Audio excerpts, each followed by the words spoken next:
Sud Radio. Ça va mieux en le disant. Jean Dorido. Non mais c'est vrai que ça fait du bien de pousser un coup de gueule de temps en temps. Jean Dorido, vous n'êtes pas d'accord ? Mais bien sûr, il ne faut jamais rien lâcher, mon cher Jean-Marie. Et il faut parfois se libérer. Jean Dorido, docteur en psychologie, fondateur de l'application Zenfi, grand amoureux du sport féminin notamment. Mais aujourd'hui, vous nous parlez des champions en général, avec une histoire pas banale. C'est un champion d'échecs. Un champion d'échecs chinois qui a commis au tout dernier moment une erreur de débutant. Et vous vous inquiétez en vous disant, c'est peut-être dû à un phénomène bien connu qui serait la dépression du champion, c'est-à-dire... Alors oui, je ne suis pas le seul à m'inquiéter. Ce champion, qui est le champion du monde actuel d'échecs, Ding Liren, perd contre Magnus Carlsen, qui est un très très fort joueur, bien sûr.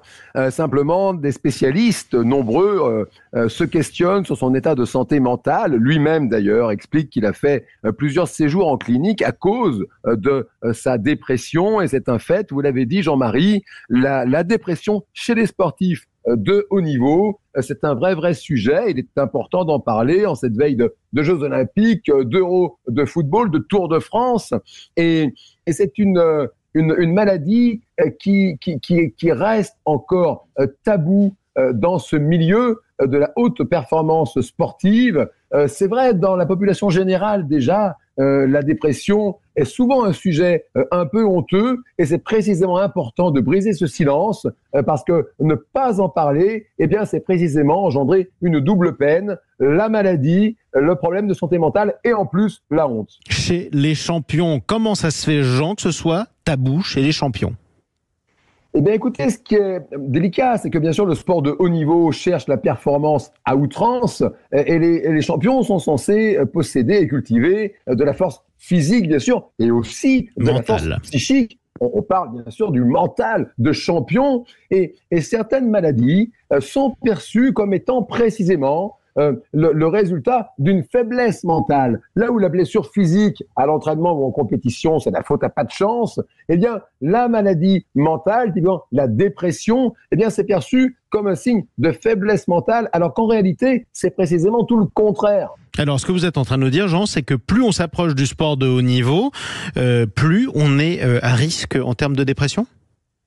Eh bien oui, Jean-Marie, c'est ce que rapportent de nombreuses études sur le sujet. La prévalence de la dépression, elle serait en fait plus importante chez les champions que dans la population générale.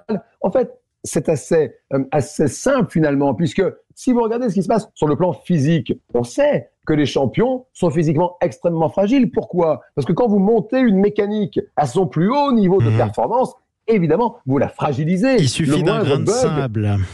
Exactement. Eh bien, c'est la même chose en ce qui concerne la santé mentale. Ces champions sont soumis à des pressions absolument inouïes, des stress, des enjeux absolument colossaux, et ça exige une très très forte sollicitation précisément de leur mental, et donc ça le fragilise. Et comme vous le dites fort justement, Jean-Marie, le moindre grain de sable, il a fait que tout s'écroule. Et c'est la raison pour laquelle, ce sera le mot de la fin en un mot, Jean, vous le dites aujourd'hui sur Sud Radio, quand on ne se sent pas bien, il faut en parler en un mot. Il faut en parler, à l'instar de Noah Lyles, champion du monde du 100 mètres, qui explique qu'il a failli donner fin à ses jours à cause de sa dépression. À l'instar également de ce champion de rugby du Stade français, le pilier polo Aloé Emile, ou la tenniswoman Marion Bartoli. Il faut en parler, briser le silence, et que les clubs fassent toujours plus de détection, de prévention, d'accompagnement, pour prendre soin de nos champions. Exactement, parce que le bonheur est une science exacte malgré tout. C'est le thème de votre livre, c'est son titre qui est publié chez Larousse. Merci beaucoup Jean Dorido. On vous retrouve samedi prochain pour un nouveau regard à suivre sur Sud Radio. Alors